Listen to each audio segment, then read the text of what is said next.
but I'm on my phone. Very cool. Okay, it is 1 o'clock. Getting ready to start. Okay. Miahwen, everyone. Hello, everyone. I'm Taria Smith. I'm Kauia and a tribal member from Torres Martinez Reservation.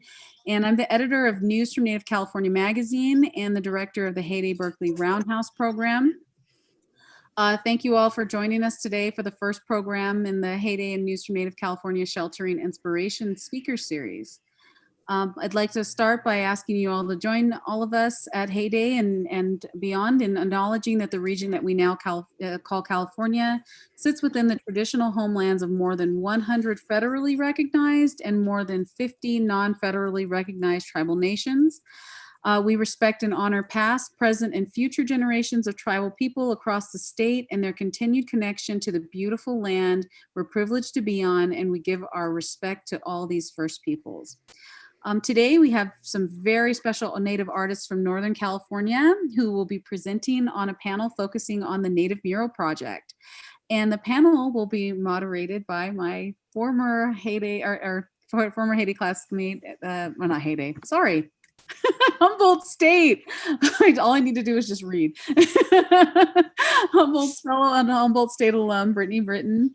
We went to college together and I'm super excited about all the wonderful things she's been doing. She's moderating the panel today, and I'll turn the program over to her now. Thank you. Awesome, thanks folks. I'm Brittany Britton. I am a Hoopa tribal member, and I am working here at HSU at Humboldt State up here in Northern California in Arcata, California. I'm here as the gallery director to the Guditni Native American Arts Gallery. And like Taria said, we were classmates. I'm an ITEPer from the Indian Teacher and Educational Personnel Program, or Tribal Personnel Program. And I was a graduate of Humboldt State as an art major. And I'm here to talk today with Melita Jackson and Almi Allen, and I'll have them introduce themselves, and then we'll get to chatting about the Eureka Street Art Fest. Almi, you could go first. Okay, yeah, elders go first, right, Melita? Elder status. So, so my name's Almi Allen. I am Karuk and Yurok. I grew up in Orleans, California, which is the very eastern portion of Humboldt County, borders Siskiyou County. So I grew up there like in the 70s. I'll just say that. I'm a child of the 70s and all of that. It was a great time. Let me tell you, I wish you were all there. And to kind of set myself in a timeline here, Melita, I went to high school with your mother and your father. Okay, I was there. I can tell those stories. But anyways, yeah, so Karuk and Yurok, growing up in Karuk country. I'm a Yurok tribal member. My grandmother was Yurok. My grandfather was Karuk and Yurok. But I stayed pretty close to my Karuk traditions. And you'll hear me go back to this quite often. It comes from a connection to the land. Definitely connection to that community, but connection to that land I call home, and that's in Karuk country. And so there my responsibilities and to carry culture and tradition lie. So thank you. Let's have a good one. And hi, I'm Melita Jackson. I am a Yurok tribal member. I've grown up for the most part, at the coast of Humboldt County in Arcata and McKinleyville area, though I do have a lot of family in Hoopa, and grew up the beginning of my life, not much so I was early grade school, but still go back frequently. As I said, family is there. I'm also Karuk and Modoc and Hoopa descendant. I'll leave my family tree outside of that for right now, but I also graduated from Humboldt State University in 2017. I'm an ITEP alumni and graduated with my art degree, and I am currently working at Humboldt State University as well as a administrative support assistant for Native American Studies, Critical Race, Gender, and Sexuality Studies, and World Languages and Cultures. Awesome. And the thing that brings us together today is the Eureka Street Art Fest.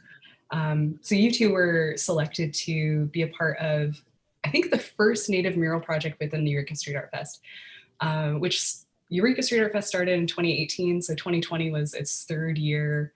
2018, I think, right? Yeah, 20 was the third year of it being in existence to kind of beautify and cover our walls in Humboldt County with other artists' work besides, like, Dwayne Flatmo is fantastic, but he's definitely been like the mural guy up until this point, right? Like, up until that point, the only other Native murals in Humboldt County had been the one that Almi had worked on, like, what? That was 20 years ago right now, Almi?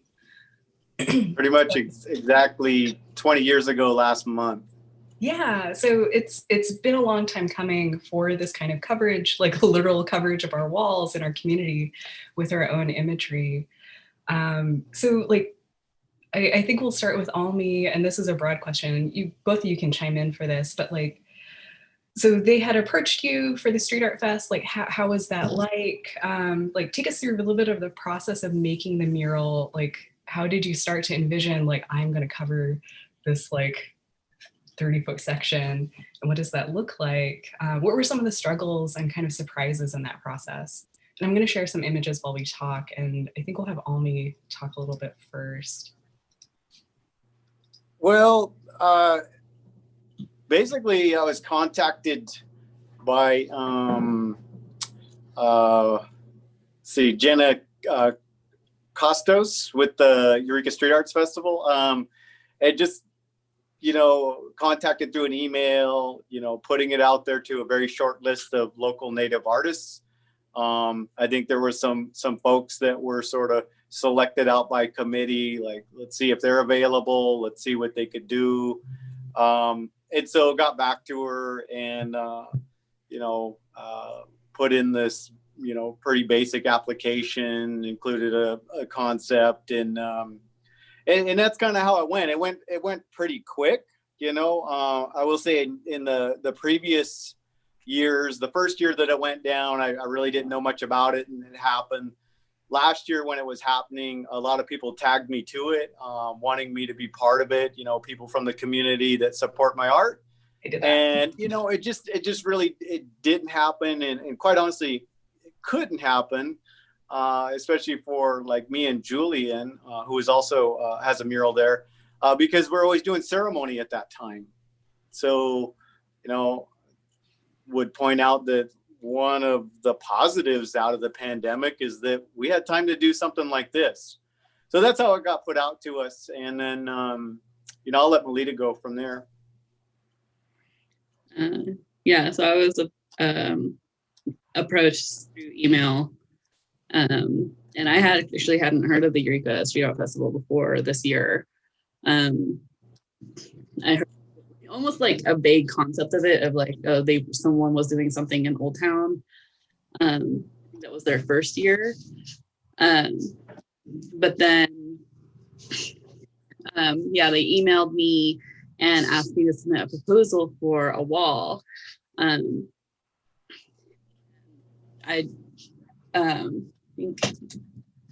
ended up just doing a quick little thing of what I wanted to do on an illustration board, and was like, hey, okay, just so you know, though, I've never done a mural before. Like, hopefully you're reaching out to the right person.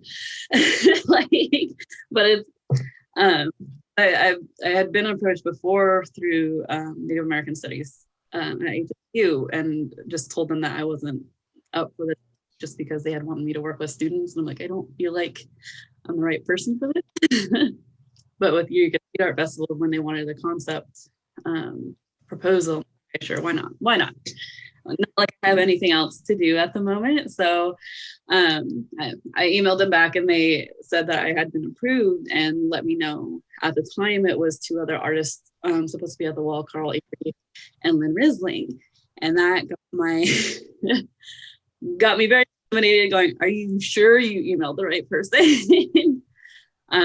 And Lynn called me up right away, and we started discussing, and they were kind of hinting at wanting to kind of collaborate and do something uniform across the wall. And Lynn just told me we're not doing that, and that they're not giving us enough time because it was a really turnaround. Yeah, because it was June, right? Yeah. And so that was Computer Fest was in August. Yeah. But they wanted us to have proposals in like within a couple of weeks. And like hadn't done anything that big before. So we were both kind of freaking out. And she had said that she was intimidated by Carl because he does this very often. Which I told her that doesn't help me. Like you're intimidated by Carl. Yeah, and both of you painted on either side of Carl's mural, and that's what we're seeing in the image right now is all four of the artists part of the Native Mural Artist Project in front of Carl's mural. And he whipped his out in like 3 days, right? Yeah. It's titled 10 days, but yeah, I think it's 3.5 days. Carl's spray can man and gone. Yeah. I think so Lynn ended up having to back out of it just because of time constraints, as well as she wasn't she'd be able to dedicate as much time as she had wanted to it.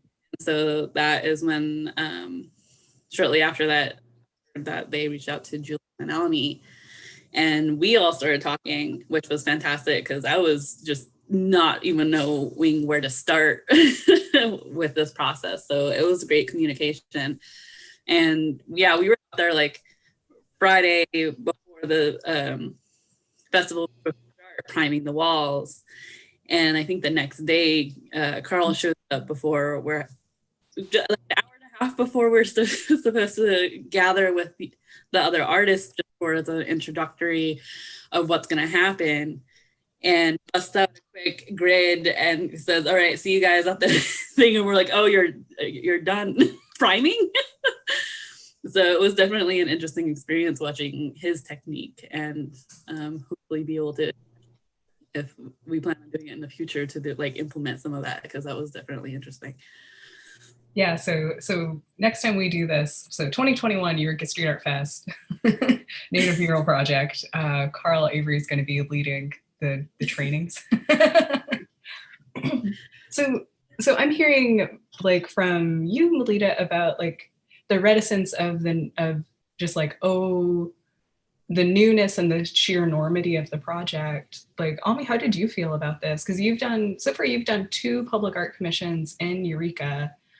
I don't know, were you worried about it? Honestly, no, not really. But see, that's the difference is, back in 2000 when we did the Sunset Twice on the People that day, and it was really Chegg Lowry and I that Chegg coordinating it, but I did a lot of the legwork and worked with the city on that. And kind of coming from my building construction background, it just kind of worked out because I had a lot of confidence dealing with things at that level. But, because I had done it, years ago, and sort of still live in this realm where public art is something that I've been doing for a while. I really didn't fear it, but I totally feel Melita, because I understand that in what they were saying, as far as Carl, this being his gig, his deal. Yeah, it can. I mean, it's totally honest. It is a little intimidating, where, I just took it like, hey man, I'm going to check out what he's doing. I don't do paint that way. I don't do it that way. And what Melita was talking about was random grid, what he uses, that technique. I always seen that with mural work and I didn't really understand it. And talking to him about it, I get it now. Will I use it? Yeah, I don't know.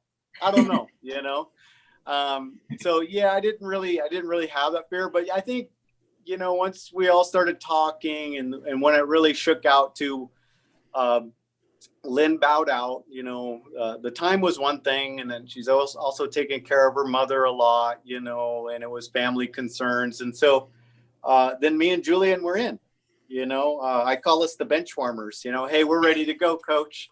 We're ready to go. And so it really worked out good. And then once we started talking to Melita figuring out with both of them, Julie and Melita, I was helping them out with the ordering the paint and whatnot. And like, hey, we have basically 9 days to get this thing out. It's an 18-foot by 20-foot space. We can totally do it. And I think as the days went on, after the first couple days, we were just cruising. We were actually enjoying it at that point. But yeah, no, I was ready to do something else, Britt. I really was. And it just so happens that I've had the opportunity to make good, positive native impacts in Eureka. I want to take this stuff back home someday, up the river to our river communities, or heck, maybe even over here in Arcata where I'm at right now. But it just so happens that Eureka's doing this kind of work right now. And it wasn't just because Brian Tripp and my mural came down in Eureka. It wasn't really that. I just had this urge to paint again. And I'm kind of crazy. I don't do a lot of small paintings. And then when I paint, it's like, okay, I'm just going to paint the side of a building. Let's go. I will say, like, hearing us talk about it, because I'm thinking about the people who might be hearing this talk, who might not understand Humboldt County or Northwest Coast area. Like, we're really blessed to have such a large Native artist community that there was a list of Native artists who are from here, who are tribally from here, that they could pick from, and they still had to narrow the list down. Like, that says a lot about our community, that they narrowed the list down to 4 folks or 5 folks, and like someone had to drop out, and it was pretty easy to sub somebody back in. Like, I still marvel at that fact. And I'm just throwing that out into the ether, I guess. I'm not sure if you all have anything to say to that as well, but I'm just kind of, good job us, good job our community, prioritizing the arts, right? Yeah, and I tie that to our DNA, our fabric as traditional artists. And me, from my perspective, kind of being a traditional artist first in a lot of senses, and then so contemporary art is just like, just this other thing. But I really think, well, for a lot of all the indigenous people, but for us here locally, if you go back and look at all of our regalia work, all of our basketry work, all of our carving, I'll always take you back down that avenue to remind everyone, what we're all about, and so we come from this, and we're just how it is manifested today. Definitely. And like, unless you had something to throw in, Lita, we could kick off with Almi talking about his mural. Okay, so the mural, and this was really, I talked about that urging to paint. This is why. This little guy, this is my grandson, Amos Ike Colgrove. It's my first grandson. My oldest daughter, Tyathria. She's also a graduate from Humboldt a couple years ago.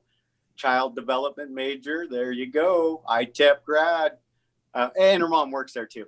So anyways, so that was the inspiration. And this picture that we took down at Tragon Brush Dance in 2019, just a quick snap. And I ended up doing some work with my friends over at Visual Concepts here in Arcata. And we turned out these matte vinyl prints, and that was Christmas gifts and for my wife and my daughter.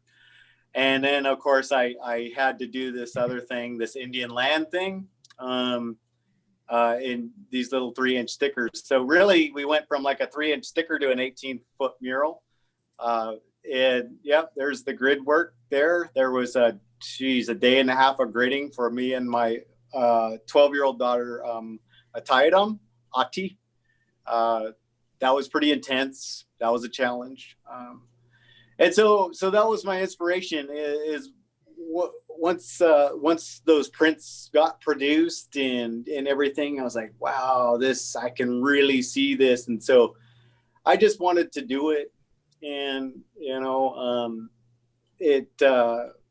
Arade Thibthanen, the name, Karuk language. It means, Indian land, but really it means the people's earth. So it's really about perspective. And I'll talk more about it later, I'm sure. But it was also a challenge because I hate doing human form. I don't, it's something I don't gravitate toward naturally. I like angles. I like, this and that. And I think that comes from my carving background. As carvers, things have to be symmetrical and true and straight. Well, sometimes things like this, I see it as, we're impacting community and we're throwing something up there that we can all enjoy. But for me, sometimes art, it's a healing for myself, and it's sort of a training and a lesson for myself. And so I challenge myself. And there's with the large, human figure, it's like there's not a straight line in it until you get to just the geometric snake nose part of it. But really, that's just a side note to this huge headshot of this little boy looking off into the distance. And so I challenged myself with that. And that's why the grid work took so long, because it had to be accurate. And I think you guys know as artists that if you got the eye in the wrong place, it's just not gonna be right. And so after that day and a half of gridding and my eyes were kind of crossed and everything, and we started painting, I started feeling better and better. So. Nice. I thought I had other images in here. Oh yeah, here we go. So those are Lita's images. I'll get back to those too. And both of you had family helpers, right? Like this wasn't, the intent of the festival and the rhetoric or the publicity that they put out was they didn't want to not have the festival, even though we're in a pandemic, right? Like everyone was hoping like by the time we got to August, things were going to look a little different. We're in November. But they still wanted the artists to be able to produce their paintings. And it seemed like, for the most part, the publicity around the Street Art Fest was just like, let the artists do their things. You can come distantly look, which is why you could kind of see these barriers. Whereas, first off, for the machinery, second off, to get people to stay the heck away from you. So there's that push-pull, right? Of like, you're working with your family, and then there's the public coming in, right? Like, I don't know, like, how was working out there? Because I briefly waved at both of you one day when I came down to say hi, and that's where this image is from. But at that point, I couldn't even imagine being out in public, I guess, in that same kind of way. I don't know, how was it?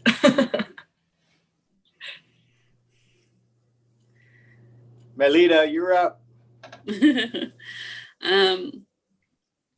Well, at the beginning, I thought it went fairly well once we started priming and working and just in our zones and our elements of getting things going. My grandma came out to help me, and that was like I loved it. It was great, but at the same time, it was also something I had to figure out how to do. So after a bit, like I think after this day, I was like, okay, I don't want any more help. Like, not that I didn't appreciate it. Like Lynn found that she had time, and she actually came and helped Julian as well, and offered help to me and it just got to the point where it's like it was a lot of problem solving for me. I didn't end up doing a grid of any kind, so I was just trying to figure it out as I went, and so it was a lot of problem solving. So to have someone there kind of waiting on me to give instruction was too much going on. And in terms of the public, it was just nice. It was nice to have like my grandma there so that she could talk to the public as well, because she's more a people person, and I had thought it was funny because mine is like the first one. It's the closest to the street. And I just had to laugh going there. Like, I felt like they were putting the most introverted new artist in the way of people. And I'm just like, oh, they did this on purpose. I know it. Like, so I was nervous about talking to people. And for the first couple of days, I was really, I felt very comfortable talking to them. We had signs up with our biographies. And we also had a Native mural sign up that explained the Native American mural. And of course, if you worked in retail at all, you understand that people don't always read. So they came up asking the same questions that they would have learned if they read any of the biographies. But it was also just nice to interact with people as well, especially being in quarantine before this. And that was something interesting too, is that we had been in quarantine for 4 months and now suddenly we're outside, and I noticed right away, I haven't worn shoes in 4 months. I hadn't been like as active as I would normally be. So like after the first couple of days, like there was some sore muscle. Particularly, especially just standing all day. I think a lot of us were doing like 8 to 9 hour days, just because that time constraint, I think, was a little nerve wracking of just like, can we get this done in 10 days? So I know for me personally, I was just like, I take long, like a month on a small piece, like what's a huge piece gonna do? So I was definitely trying to bust it out. And then by the midweek, I got comfortable and kind of slowed down. I was like, okay, now I can like really focus on some of the detailed work. And about that time too, I started getting a little frustrated with the public. Not that I didn't enjoy them, but it was just like one of those, like we had signs that they gave us, thankfully, that was like, okay, don't disturb the artists. They're like really into their work. But it was also windy, so they didn't always stay up. And it was really nice to have Carl next to me, because I had earbuds in a lot of the time. And when someone tried to talk to me, Carl was kind of after my grandma stopped helping, Carl kind of was the in-between of just like, oh, she's working, like she has her earphones and she can't hear you. So that was nice. But as soon as Carl was done and gone, I kept having to take my earphones out. And it at that point I found myself a little cynical, because it very much felt like a museum-esque of just like, oh, look at the natives like painting. And I get that all the artists were kind of like that. They were all kind of separated to keep them safe, to keep everyone safe. But I couldn't help but think, oh, this is a little weird. And about that time, I was starting to get questions and just statements that kind of rubbed me the wrong way. And I'm like, I don't know how to reply to these without seeming cynical. So there was like a person that came out going, oh, look, a Native American mural. Now, a long, long time ago, I'm like, I don't want to know where this conversation is headed with that right there. Or like someone else coming up going, oh, that's a pileated woodpecker. They used to be considered really sacred. I'm like, they still are. Like yeah. So, but it was still fun. It was nice. It was, I, at that point realized, like, because I was so focused, it was nice to just get away. So to walk around a couple times and see everybody else's art and to interact with other artists was nice, just as a little breakaway, and then come back and. There's a question that came in via YouTube, via folks who are watching. Somebody's asking, what kind of interactions do you prefer when viewers are watching you create? Which I'm realizing for you, Melita, people watching you create, it's probably your family up until this point, right? Like you're not publicly out there playing, well, I don't know, maybe you're into plein air painting too. But yeah, like what kind of interactions do the two of you prefer when viewers are watching you create, like especially after this experience? You know, when you're out there doing that, and I think that was the adjustment for Melita, is that you are going to get a ton of questions, and they're not always going to be the ones that you like. And you're not entitled to answer them if you don't want to answer them, or if you're offended by them. But a lot of times people are just pretty curious about things. And then, you know, of course, you know, as far as Native and questions about Native and culture, you know, you just do your best with it. But in general, most people just, if they do have the courage to ask a question, it's fairly earnest, you know. Myself, I was just thinking just now that I sort of had a shield, and it was probably me, because I had so much family painting on the mural with me, from my wife to my daughter Ati, the 12-year-old who did a ton of it herself, and she'll tell you that. She reminds me all the time. My nephew Eli, and my niece Kara, and then my good friend Daniel Briscoe. So I'm really fortunate, they're all pretty talented people, but they're also unfortunate in the sense that they're willing just to come out and be there in the moment for me. But I don't really see it like for me. I see it for us more than anything. So I was sort of the shield. And so when questions came in, I could step back to that little barricade of cones and everything and chat people up. And I had a team that went to work. So I did have that, where Melita didn't have that nearly as much. So whether that was my strategy, not really. I just knew that, if you got a few extra hands on the deck, it's really helpful. And it's also, there's something to be said about being inclusive, about the work. I'm sure it's got my name on it in the end, but there's a lot of people that put their time, their energy, their medicine into that.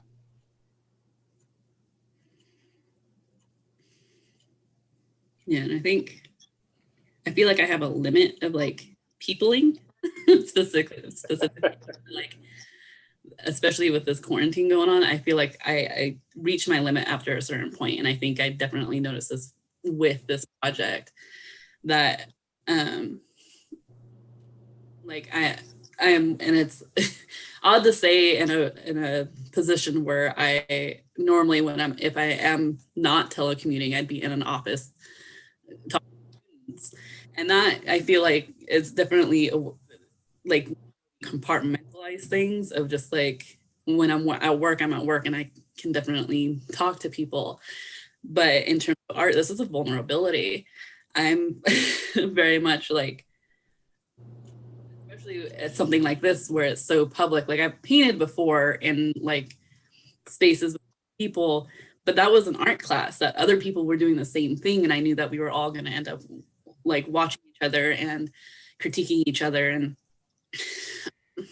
however that looked like. This itself, because it was so new to me, as well as doing it in such a public space where I didn't know who was going to be coming up, like, and I made mistakes and I fixed them. But to see people watch those mistakes happen, or like question some of my decisions, and that was another reason why I didn't want help after a while, was because then I was listening to other opinions of how I should do my work, and it got to the point where I'm like, I need to just kind of focus on what I be doing. But people come up, strangers come up and go, well, why is she faced away from us? Or what's this mean? Or what's that mean? And it's like, I'm perfectly happy answering those questions. Those are fine. It's just the assumptions that come up comes to Native people, or like, there's so much I can take just in general of just like, I'm done with people today. Let me just focus in. And in terms of just what kind, like, I'm fine with observers, like, and I kind of watch. It's always something of just like, I can feel someone like kind of watching me from the sign, and I'll keep an eye on you. And it's just kind of like an observation thing of just like, does it look like I'm like real into it? Like, but at the same time, I know that it's hard to figure out, because I mean, I could look like I'm not doing anything, but really I'm like looking at a specific area going, something needs to be there. And that could be as much work to me as actually painting the wall. So, I mean, I always like to think like cautiously approach. Like, I have had people hover over me doing paperwork and I've kind of got used to that, but it's still just odd of just like, what do you need? Like, what do you want? But it's also this thing of just like, just observing. And I'm completely fine with that. It's just the assumptions that immediately get brought up when, or like, I don't know. I don't know if that happens at all when people are just come up going with terms of were in the past, even though I'm right here in front of you willing to answer some of your questions if you're curious. There was another question that came in via the audience. And I'm curious about this too. So what is the relationship? So this is a broader question, but I'm curious about how that kind of felt at the Eureka Street Art Fest too. But what's the relationship between Native American artists and non-Indigenous artists like in Humboldt County? And I'm more curious about like, I mean, how other folks were treating the Native Mural project. So I'm not sure if you want to, or if either of you want to start to speak to that. I have my own opinions about it. But. Yeah. Well, first of all, I want to credit Native Cultures Fund for funding that portion. I think we have to mention that, and that's through Humboldt Area Foundation, Lindsay Bear, Teshu Bomlin. Hey, and they were out there with us a couple days and checking it out, helping us out, cheering us on. Lindsay ran for some snack runs a couple times. She fed us hungry artists a couple times during that week. And, you know, we always remember that as natives, you know, we take care of each other. And so we had that camaraderie going on, and I credit them, Native Cultures Fund, and give them kudos for funding it to make sure we had those voices in the community. To speak to that, you know, native, non-native artist thing. I have non-native artist friends, but you know, they're not always in my tight circle. I mean, we're pretty tight in our community. You know, we stay close together, and not that we don't need anybody else. We definitely do. But I think what I definitely noticed, because we all got to know each other throughout that week. Like Melita would take off and walk around, found that to be a good, healthy outlet for her to get away for a minute. And you get to check them out, you know, and I noticed a lot of the artists, especially in our area of Henderson Center, the non-native artists, they were coming by like every day to say, hey, what are those native artists up to? But I think what they noticed is that we had our family there. We had a pretty good following. We had our own little community that we brought in to that little area on the Discovery Building in Henderson Center. And a couple of the other artists that I made friends with, we talked about that. And they said, man, that is just really cool. You guys have your own vibe going on. And we do, you know, whether it's the Street Arts Festival or whether it's just the art that we do. But it's just, we're a very tight, close-knit community for the most part. Yeah, I'd have to second that. Like, you just being able to show up in the morning and not only like set up, but to go, hey, how's everyone doing? Like, what's your next project, or what's your next step?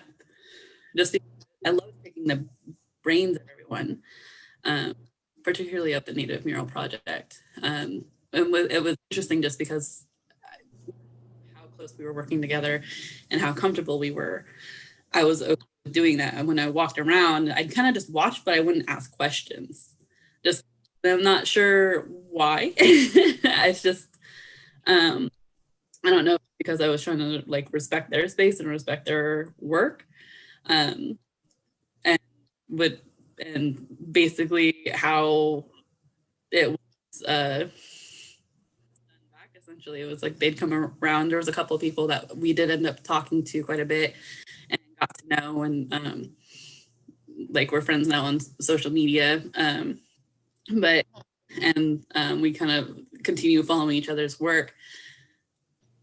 Others, though, was just like, okay, like just kind of scoping it out, really. I'm just like, oh, well, what are you doing? Like, I don't know, really. It's definitely odd and even, and you might, you had your own opinion of this, so I'm wondering if it was for you too at Humboldt State, just kind of, I don't know, even at Humboldt State going through the art program, I felt almost other. And it's like, yeah, I had artist friends, but it wasn't like too close wasn't it? It was more of a professional relationship, it felt more like, as opposed to like understanding each other on a personal level. Yeah. So like I went through HSU art department, and so I'm a practicing artist too. I'm just not involved in this mural project for everybody who's watching. But I had a similar experience of like I'm friends with my artist friends from Humboldt, and I have that network, but it's almost like I have a separate art family with the other Native artists here in Humboldt County and kind of throughout California. Like I've created this kind of familial artist network almost of like it. I know that whoever I speak to, like if they're a generation previous to me or whatever, or like we're in the same generation of artists, like I know that I'll be taken seriously, I guess. And I'm not saying like, oh, non-Native artists don't take Native artists seriously, but like there is a level of cyclicalness of popularity. And it happens, right? Like what, everyone got contacted in 1992, right? 1991, 1992, 93 with the quadricentennial or whatever of Columbus, right? And James Luna had that whole speech about like, oh, are you gonna call me the next year? Like, you're not gonna call me the next year. So there is that level of like, not animosity, but just like, yeah, like maybe we can take care of our own, right? So like, and it's something I'm feeling out too. So I manage 2 different galleries here at Humboldt State. I manage the Gudetni Native American Arts Gallery, and I manage the Reese Bullen Arts Gallery. That Gudetni focuses specifically on Native American artists, contemporary through ancestral, right?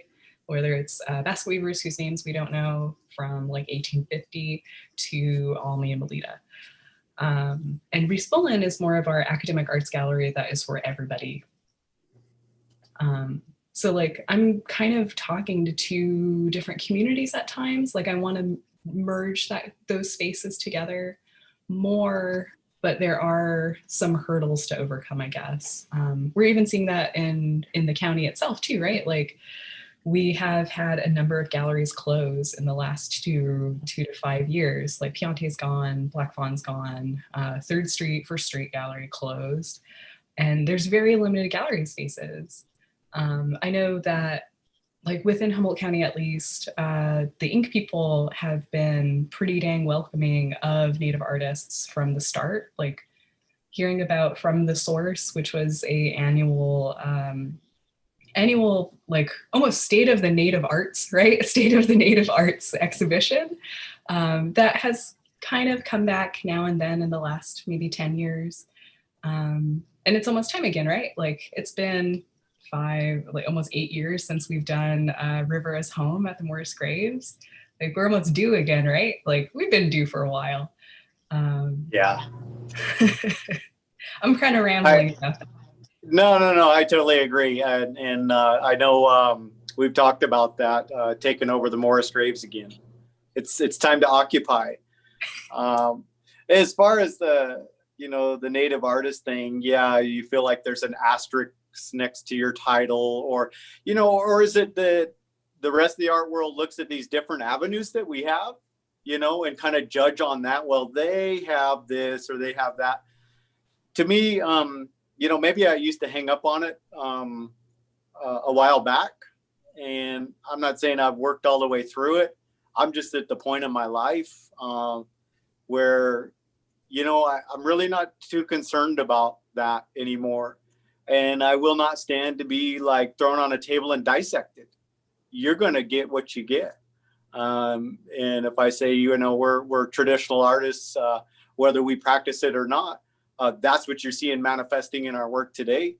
And one of the catch lines that I had for myself, tagline I had for myself at the Street Arts Festival was like, we're all from that. You just give us a paintbrush and some buckets of paint and just see what happens. Just see what happens. It's there. And then speaking for myself, I never did finish college. I started, I didn't finish. And so I didn't get that piece of paper. I didn't get the degree. I had dreams.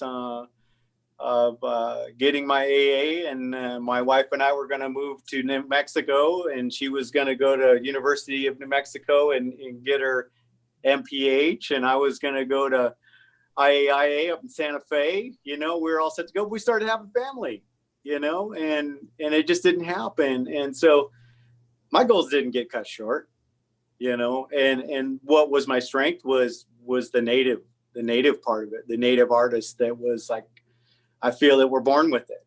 Not every one of us, not just because we're native, we're great artists or, you know, great weavers. You're not, we work hard at it, you know? And so that's what I'll say about that. And, you know, I feel that I'm fortunate that I was able to put in the efforts. And even though I didn't get the piece of paper, I've done the things that I've wanted to do. And now that I'm looking like, you know, I've kind of reached this little hump, you know, you'll say it's like 50 years old. Okay. All right. Whatever, you know. And I was like, oh, the problem with, you know, reaching the crest of that hill, like they say you're over the hill, whatever, is like, now I see over it a little bit. And now I feel like at 50 years old that I know where I want to go. You know, I know where I want to go. I'm kind of lining up the next 2 decades, and you know, just loving the art that we're producing, encouraging the other artists. That's huge, because I mean, I don't know about you guys, but I wouldn't be here today giving this talk or have done the things that I have done, had the opportunity to achieve, if I didn't have the Ryan Tripp behind me. Even more so if I didn't have Amos Tripp behind me, who wasn't even an artist. He was our dance leader, but he was the one that would just encourage you and inspire you to do things, you know? So it's our cultural people. For me, that's what fuels my fire. And that's what's like, so like I said, I'm sorry, you're not going to throw me on a table and dissect me. I'm just not having it. Anyways. No, I like that. The idea of, it's both the generation of Native artists before us and our Native cultural practitioners and dance leaders behind us too. I think a lot about, so I grew up in a dance family too. I think also about the people who did the things that people don't expect out of Indians, right? So I think a lot about, so like, this is an aside, like I do drag on the side, right? So I thought about my Uncle Mervyn playing in a band, right? Like that was super popular all throughout our area. Like but if somebody from the outside didn't acknowledge him as Native American, like, or even understand that that's like even the basis of his music in a lot of ways, like our expression of our identity and our expression of our indigeneity can come out in so many different ways beyond our ceremonies, beyond paint on a wall, beyond music out of a speaker. And I don't know, I hold that close to me, I think. Both the like same people that you're talking about and like all the people on this dang wall right in front of us, right? Like I feel blessed to be kind of sandwiched in these generations. That's enough of me on that little soapbox. No, I like that, because I you know, we all grew up with around that Merv George band, you know, and you know, some of us might have been the product of what happened after a Merv George dance. Anyways, just saying. But that's it. But that's a good example. Is that fella is that leader, and then taking it to that level. You know, you know, those things, they you know, like they kind of say cliche, they don't make them like that anymore. Will there be another generation where there'll be that talent? That talent will come back around again. Yeah, for sure. Definitely. There was another, oh, do you want to go for it, Lita? I was just thinking, it's exciting to see, I feel like, just in general, like, and even just thinking about that as you were talking about Amos, he's inspired you. And it's like, thinking about it, when I was Humboldt, a lot of my stuff was more contemporary. It didn't really reflect the culture. at all, because I felt like I had to separate it for some reason. And I don't know if it was because of my uncomfortability or that I didn't want to be dissected. I didn't want to have to explain certain things, or that I felt like I wasn't as informed as I had wanted to be able to incorporate it. But I felt like at the time it was very much like, I'm a Native artist, so what I produce should be Native art, right? But as a graduate and continuing on with my life, I have had opportunities with certain jobs that have connected me with people that I have always looked up to, and had a sense of intimidation with them as well. Not them as artists, but as prominent figures, I feel like, in our different communities. So like with Two Feathers American Families program, I was able to connect with Rachel Sundberg and Katja Risling. And there's a sense of like, well, I should have always been able to connect with them, but for some reason that kind of built the bridge and helped inspire me to kind of like go more with my work into our culture. And like Katja's book helped inspire me to do this mural. So like the different influences are really kind of exciting to learn about, especially now as we're trying to get more of those positive influences into the younger generations to see what happens next. Well, just really quick, you spoke about Katja's book and your inspiration here. I'll go back a little bit further than that. Lynn Risling, you know, bringing back Ihuk, flower dance ceremony for us upriver. Yeah. Huge thing. And, you know, I'll say it's like this, you know, the puberty ceremony went away a long time ago because of the dominant culture, the shame that they put on our people. And all of our stuff was sort of disappearing. But it's interesting how it was one of the last things that we brought back from a fragmented story. We got the songs, the fragments all came back together, and we got to talk to old cultural people that had witnessed it. You know, there was still some of them around. And it came back around, and it's like it almost like these pieces all wanted to come back together. And for one of our last ceremonies to really come back, you know, what strength that the flower dance ceremonies have brought to our community. And even though they're not done for every girl in every tribe, there is a strong notion of strength and enduring for our people.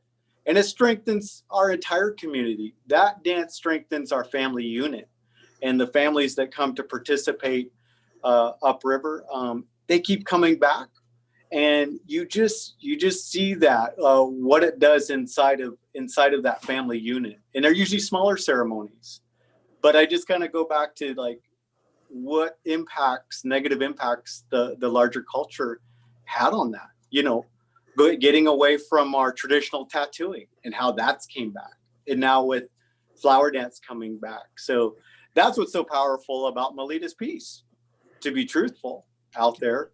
It's also, I mean, everybody loves that style of art, you know, but it's that girl. Yeah, she's running away, and there's reasons why she's running. She's doing her run, you know, but she's got that Blue Jay blinder on. And you know, there's all of these questions that can be answered, Melita, if you want to answer them. There's all these questions that can be answered there, and people can learn about us through that. That's what that's about.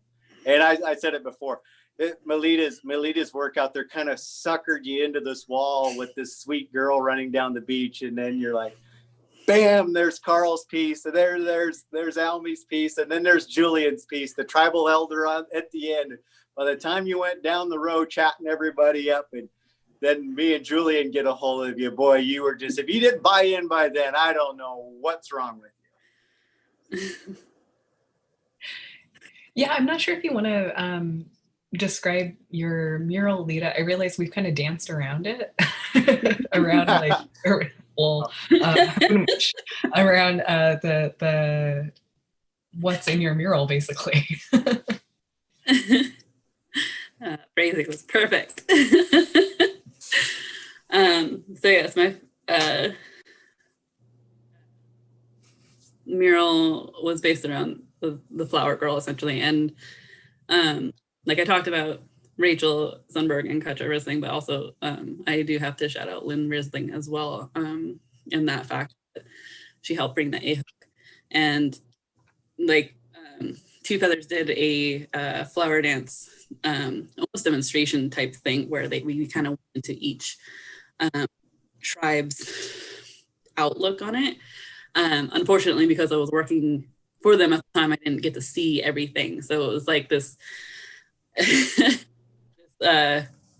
disconnect for me. But at the same time, Lynn has been instrumental in just her work, and talking to her, it's always just a pleasure. And I always feel like anytime I start doing something, I want to incorporate designs into it. I'm always worried that it looks too much like her work. But I definitely have inspiration from that. But mine is definitely, it's the flower girl. I know that's the Western, the English term for them.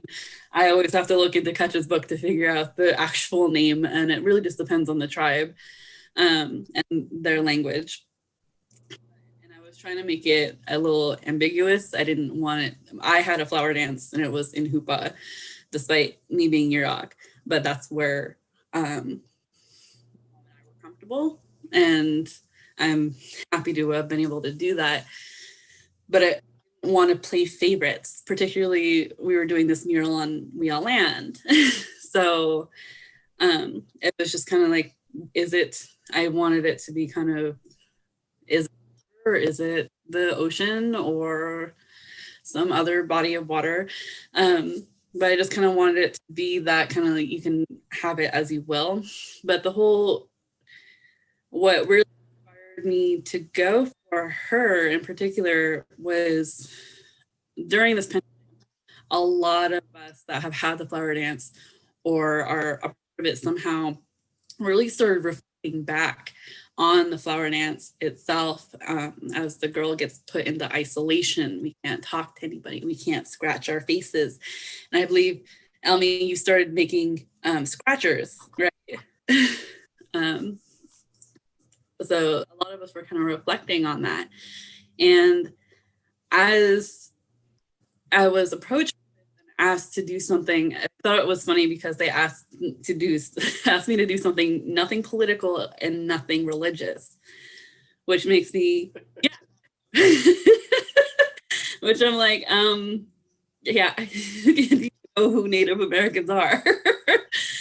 If I feel like anything we do, it's real, a form of our religious practices and is against some political something. So, but at the same time, when I was thinking about this and thinking about the pandemic and the current situation we were in, I kept referring back to the runs we did. And it's like, that's something that I kept thinking about. And so I haven't read all of Katja's book, so but I've read bits and pieces into some of the passages of other girls she's interviewed talk about their run and how it affected them. Was really inspiring. The organizers of this mural also stated that their inspiration was more of Indian Alley in Los Angeles, which I've never been to. I had to look it up. But to do that, but yeah, I kept thinking about my run, essentially, and like what I felt in that run, and thinking that this pandemic is just another thing that is going to be in our past. So the run signifies like the path in life, how I was the path in life that the girl's going to take. So I originally thought of this inspiration for it. I had originally thought of the 4-mile run that I did with my dad. I didn't necessarily want a father figure in my painting. So it was more reflecting on the morning and evening runs with the children that could be chasing me. So and we run to our prayer spots. The children running behind signifies the girl's hood, and the whole time they're kind of trying to make her laugh because the more she laughs, the more she's going to get wrinkles in life. And that's one thing that to get me through this pandemic is something that I have to think about. Of this pandemic is just going to be something else in our past. And it was nice when I was doing this and the girl was coming to fruition, that people were coming up to me going, I just want to run with her. I'm like, perfect. That's exactly what I want. Like, we will eventually be the people calling back to her. It's just a happy memory. So some kind of memory, whatever the situation is for your pandemic. But that was definitely my thought process for this whole thing. So. And speaking about the pandemic, right? Like, we're always speaking about it. But a question came in through YouTube, through the audience, asking generally how shelter in place, the pandemic, how has that affected your art making in general? Because we're hearing how it affected the Street Art Fest and even like the content of your work. But outside of the Street Art Fest, like, how has your practice changed? So I myself, it hasn't changed a whole lot. I honestly thought I would get more work done, and I really haven't. I'm sort of behind on getting ready for, holiday sales and whatnot. But I quit stressing on that. It's more like just get through. And if I produce anything, which I'll produce a small amount, but not like years past, it'll be for the people that really want original stuff, and want to make things available. If it was just up to me, I probably wouldn't do a whole lot. This year has been an opportunity to catch up on things within my house, within my, my world, other than all of the stuff we do out in the community. And this goes back to ceremonial stuff, and the reason Julie and I were able to do it.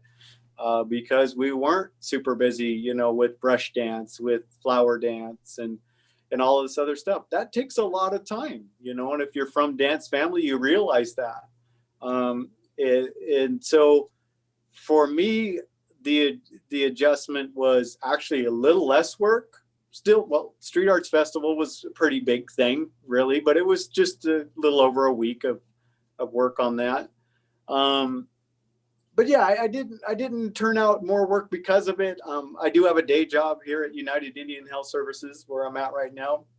And so, it's always fitting that puzzle together, and making that work out.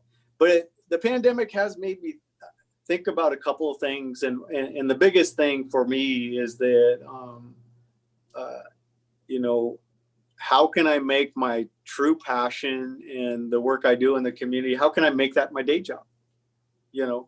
So I've sort of got like a 5-year game plan that I want to work toward, as much as I like working here where I work, I would like to make that other stuff the priority. But it's taking care of our families and making sure that we have financial security and all of that great American stuff, where it's a dual income society and all of that, but I want to get away from that. And I want to get away from that as an effort to let things happen that I feel need to be happening through me, with my work and with community. And, because, when is it going to happen? If you don't make it happen, when is it going to happen? So that's probably the biggest notion that I've got from this pandemic, is that, look at the little blessings in it. Yeah, we all had to isolate and take care of our community, very important stuff, regardless of how you believe and what you believe, whether you're a mask wearer or non-mask wearer, whatever it is. We have to take care of one another and, figure out, ways to do that, to make everything healthier and everything better in our communities. And so, I don't know, that's just sort of my takeaway is, look at the little things that came of it. And Melita talked about it. I started making these scratcher sticks. That the inspiration was what from Hook, where, the girl, she can't touch her face, she can't scratch herself, so she uses that scratcher. So I started making these little pendants you hang around your neck, and I could have did more of it. I just turned out a few, and just, people that wanted them, or give more of them away than anything. I always have these great ideas. It's like, you can't sell that kind of thing, so a lot of the stuff that you're not a pandemic profiteer, Almi? Yeah, I couldn't do it. But a lot of people liked hearing that story where, hey, it's from our culture. This is from our culture, because there's this period when we're, going internal and reflecting on everything in the inside, that we are not permitted to touch ourselves or scratch ourselves, because it'll change the makeup, the way you're being created as a woman, or the way you're making your luck as a man. So that's from old ways. And it's like, wow, it really played into what we're going through right now, where, no, you don't want to touch your face, and you don't want to, like I said, you don't want to change your spiritual makeup, your alteration, or you don't want to scratch away your luck if you're a man in the sweat house. And so we did these things. And so it was just a reminder of how that old philosophy, that old culture, can help us today.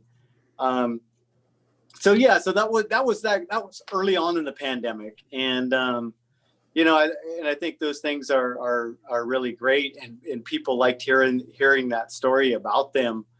But for us, it's like, it kind of makes you look at like why we do things, because I think for some of us, we don't really question a lot of these things that we have in our culture. It just is.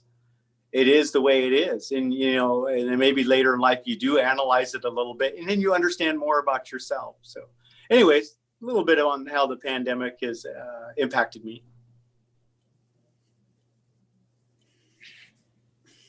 Yeah, Lita, your studio practice changed a little bit too, right? Like, you're literally working in your studio as a job.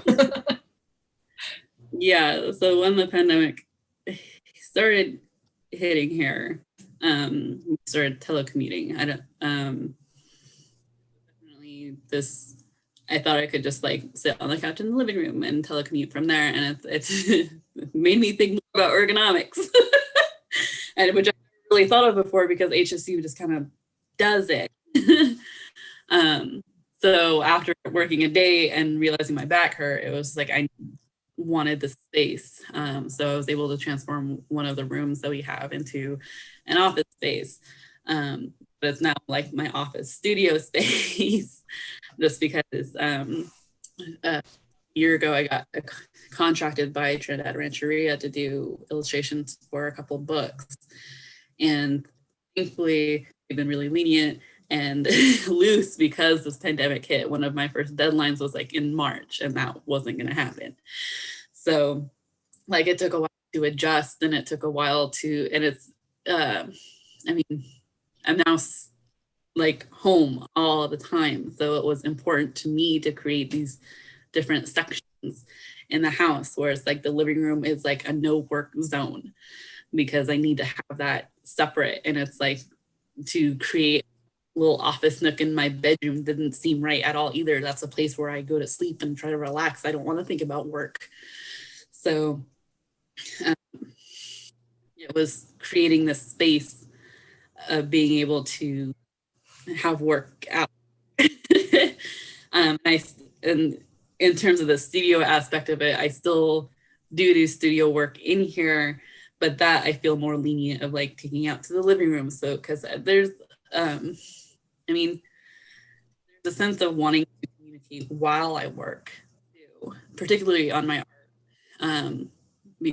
Particularly, and that's one thing I missed about being in college, is being able to like look at what my neighbor's doing and like chat with them, and being able to do that, to isolate myself and try to do work is fairly, I can get it done, but after a little bit, it's just like, well, now I'm lonely. So taking my work out to the living room so I can communicate with other family members is helpful, just for a bit of human contact, particularly during this time. And considering, I have a whole classroom of peers to bounce ideas off of anymore. So, man, I guess we need to do studio visits online. Like, I'm excited about this idea. I just had this idea. Let's do this. Let's do studio visits. Studios, yeah. So that's the front of my garage. That's the front of my garage and my side yard. Hey, Melita, I can't really carve stools, mush paddles, or spoons in my living room while I talk to my family. Pim doesn't like the sawdust everywhere. She actually doesn't like the sawdust in the garage if I was to, really going to lay it down here. So a little outside studio space is something in the works for next year. So that's yeah, to answer that question, I knew I'm heading you off at the pass, Britt. That's in the works. The place where I do my concrete stools, that takes up some space outside. And I have a decent sized yard, but it can take over. And so I've got to work on some stuff. I've got to formalize my spaces. I get asked that a lot, like, what, your studio must be cool. I'm like, no, it's not really cool. Yeah, I got everything on wheels. My bandsaw goes wheeling out into the driveway. There's the bandsaw, all of my gear. It's, when I work out of a cargo trailer now, a small cargo trailer, that's been my big, improvement in the last couple of years. And so I use that it was the mobile mural unit on the Eureka Street Arts Festival, but then it's also the mobile cultural unit when it comes to dance. And then it's the mobile carving unit. And so it's all right there, my toe behind box of wonders. And so that sort of plays into the way I'm impacting community, quite honestly, with the carving workshops and whatnot, which, before you know it, it'll be a whole year and not able to do any of that. And I was kind of getting to the point where I was sort of done with those and wanting to move on to doing more of my own and even free form carvings that are based on the traditional. I really have this urging to do that. And so I wanted to get away and back out of these little contracts that I have with the CDC program and whatnot, to do those and do more of my own stuff. And now here I end up, I miss it. I miss all of those 3-day workshops or all of that, basically 4 days worth of work for a 2-day workshop. And I'd be really tired by that Saturday or Sunday. And now I'd give anything to have it back. Well, I'm with you, man. I'm with you. Like, I wish we could do this in person instead of just like, oh, you're done talking. Okay, I can talk now. The little green light, it's your turn to talk. Okay, I get it. See, even this old dog's learning new tricks. I don't know. So yeah. And so on that note, like we do have time for one more question. And it's me also kind of picking your guys' brains. So like if the Eureka Street Art Fest did a native mural project next year, like who do you want to see? Like who out there is missing, right? From the visual fabric of Eureka. Hey, and maybe we're going to start lobbying Arcata to do this. Like who would it be? Like taking notes. Do you have any thought, Melita? Do you have anybody that you would think of for that? Yeah, but I immediately start thinking like, I always get worried too. I'm just like, what if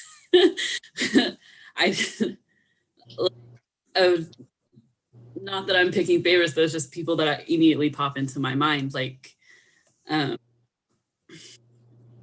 Jessica Slayton just did the mural for Native American Studies for their Native American Forum. So, and she's always putting up work on her Instagram, and it's always just so fun and beautiful and just vibrant. And I love to see that in like a large capacity. So when they had reached out to me, they were like, well, who else can do this? I'm like, Jessica, like contact her. No, I'm with you. Like she lives and breathes art. Like it like she can't sit still and not make something. Yeah. And she's like, yeah, let her loose at like a 30-foot wall. Like, let's do this. Yeah. You have any ringers on me? Yeah, I agree with you on that one. I thought of her, and then I also thought of David Mata.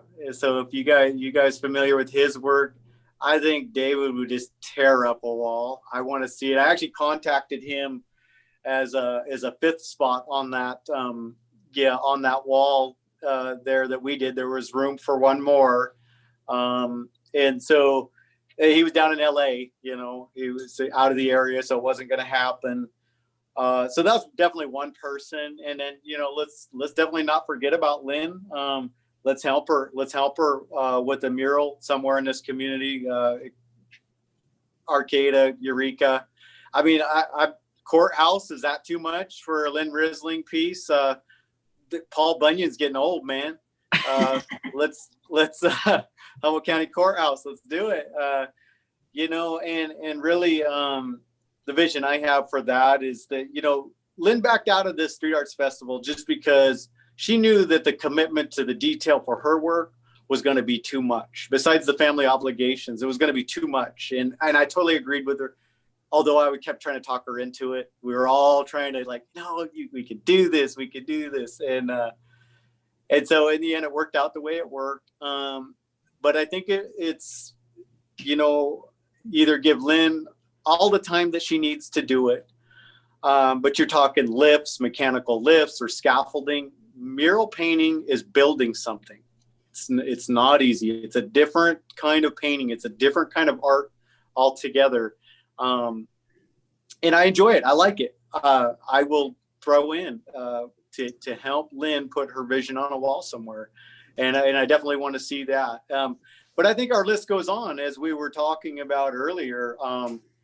Well, we're rich in a lot of things around here, and we are not lacking for talented artists in our Native community. And I kind of look forward to the next generation. You've seen it a little bit on my piece over there with my niece and my daughter, and and they're both artists. And so, I had this other agenda, was giving them that confidence early. Teenagers, 12-year-old, 17-year-old, give them that confidence early that, hey, we've been through this. I did this with Uncle, or I did this with Dad. And, that's what I call Kaduk Camp art. Our story, in our family, my wife's side, we're Brian Tripp. You have that in the family. You have that. And I say, well, in our brush dance camp.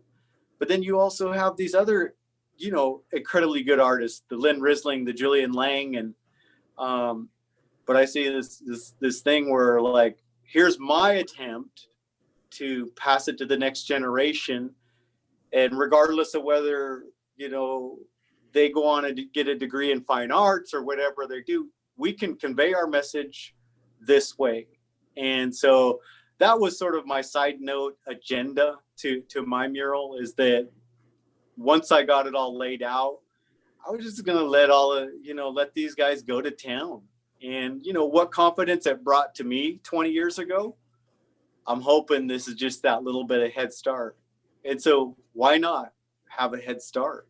Because for 170 years, we've had the reverse of that, right? It's been a long, hard road.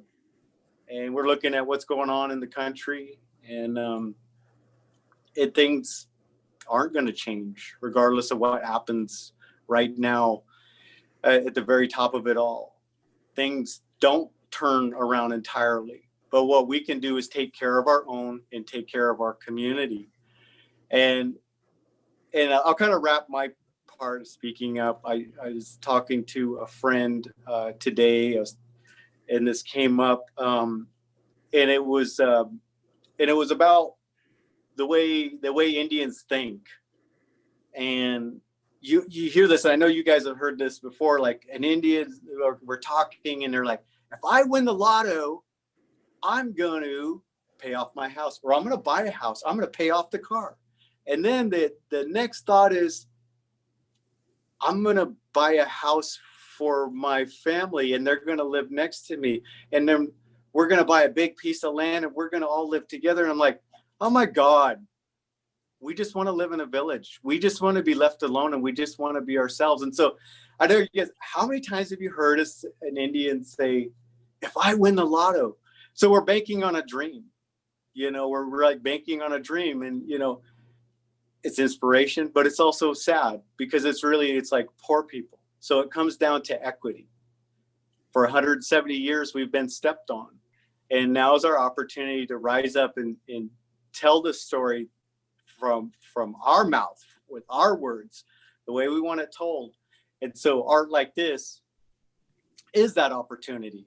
You know, we're not going to let you tell us about who we were. We're going to tell you about, you know, who we are. You know, Indians, we're really something else. Oh my goodness. I think on that note, I think we're going to end for today because we went way over our time, which is beautiful. And I knew it was going to happen because this is good conversation time. I wanted to thank Heyday and News from Native California for having us, and for Lita and Almi for being here, and Taria for hosting us. Like, thank you so much. Thank you all. Thank you all. What a wonderful, beautiful, engaging conversation. And I'm so honored that you guys all agreed to participate and be our first in our series. So thank you all so much for everything. Just to looking ahead for folks that are tuned in, we're going to be having some more programs in the coming week in the Sheltering Inspiration series, and I hope you'll join us. Please visit newsfromnativecalifornia.com for other programming, other things we're doing, issues of the magazine, all that stuff. And like everybody to stay safe and enjoy a wonderful afternoon. And yeah, thank you all for being here. Thanks.